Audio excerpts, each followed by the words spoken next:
penghasilan tidak kena pajak PTKP. Nah, kan? Kalau orang pribadi berarti 64 juta. Kalau dia itu kawin, ya kan, punya istri dan istrinya tidak bekerja, itu PTKP nambah lagi 4,5 juta. Berarti 54 juta ditambah 4,5 juta. Kalau misal istrinya bekerja, ya kan, istrinya bekerja dan suaminya bekerja dan apa namanya pajaknya digabung jadi satu, maka di situ ditambah 54 juta ditambah 54 juta. Dan anak ketika kita sudah memiliki anak satu, maka di situ ditambah 4,5 juta lagi. Ini sampai anak ketiga. Kalau melebihi dari anak ketiga itu tidak masuk PTKP. Ya, paham ya? Nah, ini. Tadi juga dijelaskan oleh temannya bahwa untuk tarif pemotongan PPh 21, ya kan? PPh 21 bagi penerima penghasil yang tidak punya NPWP itu lebih tinggi 20% dari tarif pajak yang biasanya. Jadi kalau kita diasumsikan bahwa lapisan 1 itu adalah 100%, maka di situ 100% ditambah 20% berarti 120%. Jadi nanti kena 120% bagi wajib pajak yang tidak mempunyai NPWP. Berarti di sini nanti lebih besar daripada yang tidak, lebih besar tarif pajaknya daripada yang memiliki NPWP. Karena di sini ketika tidak mempunyai NPWP itu kena 20% lebih tinggi. Misal nanti ya, dia itu kena lapisan 1 berarti ya. Lapisan 1 berarti ya, kalau lapisan 1 untuk apa namanya tarif pajaknya itu misalnya yang kena pajak itu 50 juta, ya kan?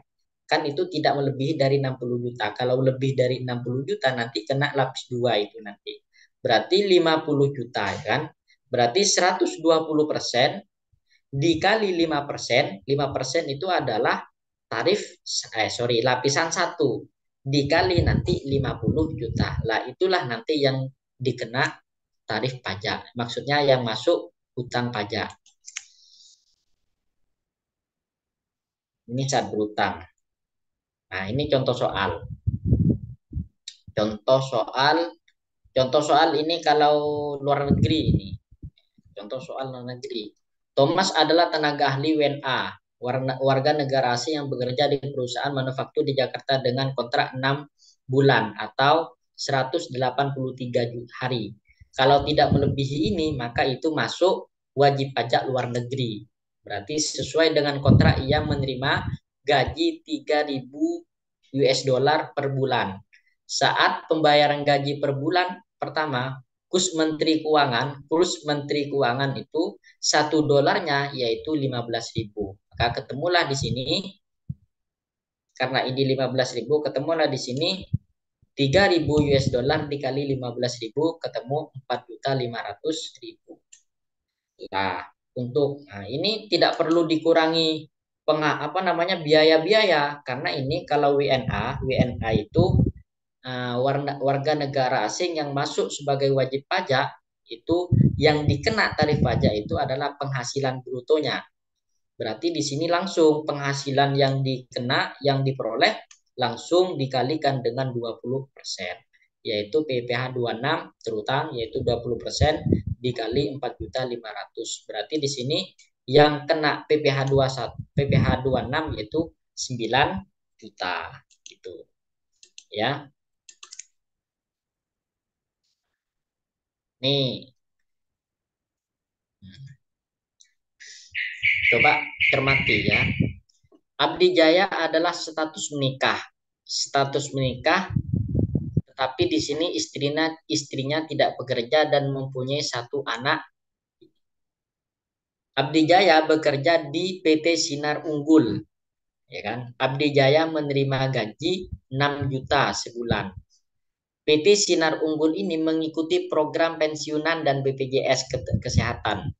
Perusahaan membayar iuran pensiunan kepada dana pensiun yang pendirinya telah disahkan oleh Menteri Keuangan, yaitu sebesar 40.000 sebulan. Ini adalah dana pensiun, iuran pensiun. Jadi di sini perusahaan menanggung iuran pensiun 40.000. Namun sisanya ya kan Abdi Jaya juga membayar uang pensiunan yaitu sebesar 30.000. Berarti di sini untuk iuran pensiun perusahaan juga menanggung 40.000, juga Abdi Jaya sebagai pekerja ya kan sebagai pekerja dia juga membayar iuran 30.000. Nah, di samping itu perusahaan juga membayar jaminan hari tua. Jaminan hari tua yaitu jaminan hari tua karyawan yaitu sebesar 3,70% dari gaji. Sedangkan Abdi Jaya membayar iuran JHT yaitu 2%. Berarti di sini JHT-nya, jaminan hari tuanya itu dibayar oleh dua dari perusahaan 3,7%, 3,70%, sedangkan dari Abdi Jaya sendiri sebagai pekerja itu juga membayar 2% dari gajinya. Premi jaminan kecelakaan kerja dan jaminan kematian dibayar oleh pemberi kerja dengan jumlah masing-masing 1% dan 0,30% dari gaji. Pada bulan Juli 2022, di samping menerima gaji, Abdi Jaya juga menerima uang lembur, yaitu sebesar 3 juta.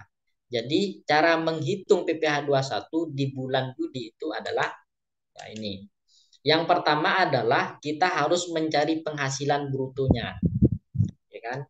Penghasilan brutonya itu adalah bukan pendapatan dari gaji aja, tapi di situ nanti biaya-biaya yang dikeluarkan oleh perusahaan untuk membayar jaminan kecelakaan atau membayar jaminan kematian itu dimasukkan dan juga hari lembur ini dimasukkan.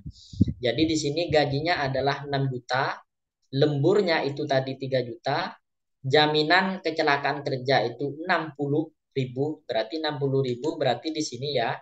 Nah, ini nih. Jaminan nah ini. Nah, ini berarti jaminan kecelakaan kerja itu 1% berarti 6 juta dikali 1% ketemu 60.000. Sedangkan premi jaminan ya kan kematian berarti tadi 0,30% dikali 6 juta berarti ketemu 18.000. Ketemulah nanti ketika di total ini adalah 9 juta 78.000 untuk penghasilan bruto selama sebulan. Ini selama sebulan. Ini penghasilan bruto. Karena tadi ketemu penghasilan bruto, maka ada pengurangan-pengurangan. Pengurangannya itu ada biaya jabatan. Ya kan tadi di awal sudah dijelaskan, biaya jabatan itu adalah 5% dari 50 dari biaya dari penghasilan bruto berarti 9 juta 78.000. Berarti di sini ketemu 451.950 rupiah. Iuran pensiun, tadi kan iuran pensiun dibagi dua tuh. Iuran pensiun dibayarkan oleh perusahaan 40.000, di iuran dari pensiun itu adalah 30.000. Berarti di sini dikurangi 30.000. JHT-nya juga, JHT-nya itu dibagi dua juga, ya kan? JHT-nya dibagi dua, yang ditanggung oleh Abdi Jaya itu 22%. Berarti 20% dari 9.078.000 adalah 181.560 rupiah. Nah ini ketika ditotal ketemu 663.510 rupiah. Nah ini ya kan karena dikurangi berarti 9.078.000 dikurangi 600 sekian, ketemulah di sini 8.414.000. Ini dibulatkan ini. Ini penghasilan itunya. Ketika kita sudah mengetahui penghasilan itu, baru nanti kita melanjutkan untuk menghitung PTKP-nya. Berapa PTKP dari Bapak Abdi Jaya? Untuk menghitung PTKP maka kita harus menghitung harus mengubah ke tahun. Ini kan penghasilan per bulan nih. Yang 8 juta ini ya kan 8 juta ini adalah penghasilan apa namanya? Eh, penghasilan sama sebulan. Berarti di sini dirubah ke penghasilan selama 1 tahun. Berarti di sini adalah 8.400.414.114.000 dikali 12 tahun, 12 bulan. Berarti ketemu di sini 100 gini. 109.608.000. Nah, ini PTKP-nya. Karena tadi kan Abdi Jaya memiliki istri, ya kan? Karena memiliki istri dan memiliki 1 anak. PTKP untuk wajib pajak orang pribadi yaitu 54 juta. PTKP untuk istri tadi itu adalah 4,5 juta. PTKP untuk anak itu tadi 4,5 juta. Ditambahlah di sini PTKP totalnya adalah 63 juta. Dikurangilah 100 dikurangi 37 yang kena pajak berarti 37.968.000. Nah, inilah yang dikena PPh 21, yang dikena apa namanya? Yang dikena PPh 21 yang dihitung. Nah, baru nanti kita menghitung. Karena di sini 37 juta, ya kan? 37 juta, maka masuk ke lapisan pertama. Karena lapisan pertama itu adalah 0 sampai 60 juta. Sedangkan 60 juta sampai 250 juta berarti kena lapisan kedua yaitu 15%.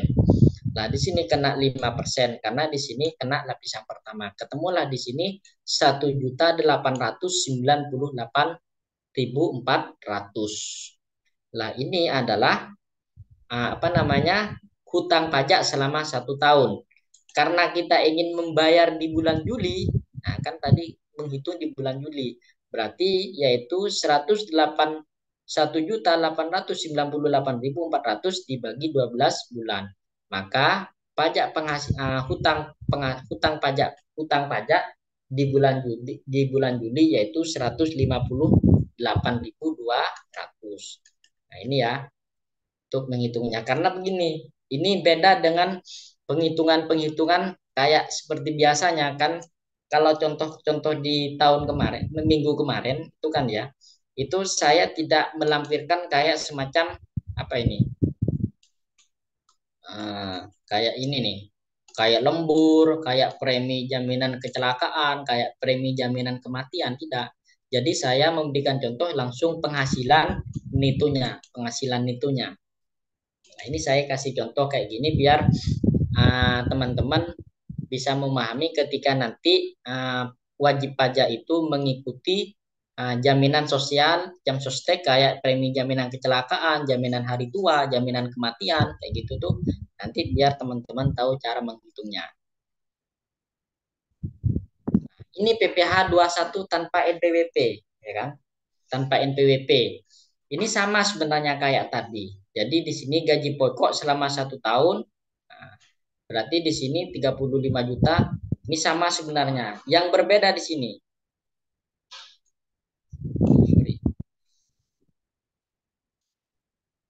Kamu ya? Kelihatan ya? PPh terutang. Nah ini 5% dikali 120% dikali 60 juta. Ini kena 3 lapis ini.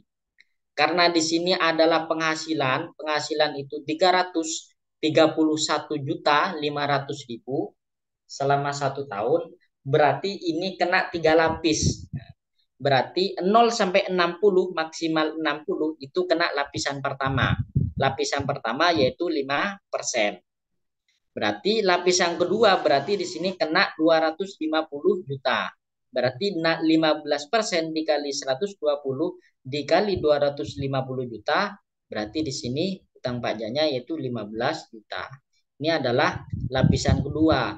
Sedangkan sisanya, ini kan ada sisanya ini, sekitar 270 dikurangi 250, ini sisa 21.500.000. Ini kena lapisan yang ketiga. Berarti lapisan ketiga 25% dikali 120% dikali 21.500.000. Pertanyaan saya ini nih. Kenapa di sini kena 120%? Kenapa?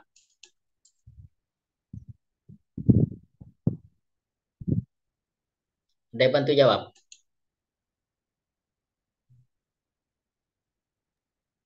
Karena 12 bulan mungkin, Pak.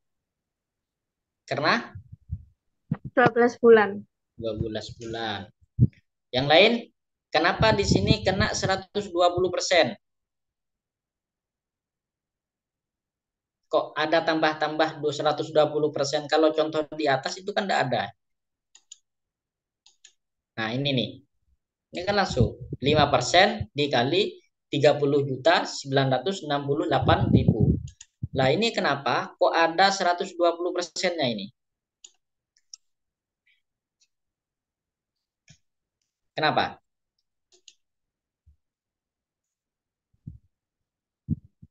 Gak ada yang bantu jawab.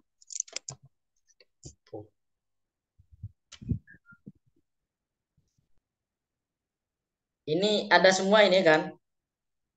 Takut orangnya pas pergi semua ini. Ya, Pak. Coba dibuka videonya aja biar takutnya nanti orangnya masuk tapi nggak ada orangnya ini. Saya masih di kerjaan, Pak. Jadi mohon maaf ya. Yang lain gimana?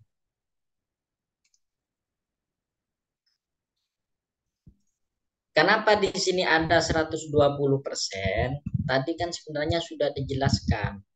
Kalau wajib pajak tidak mempunyai NPWP, ya kan, maka di situ ada tambahan tarif pajak, ya kan, lebih tinggi daripada yang memiliki NPWP. Kalau misal wajib pajak sudah mempunyai NPWP, maka di sini tidak perlu ditambah 120% lagi.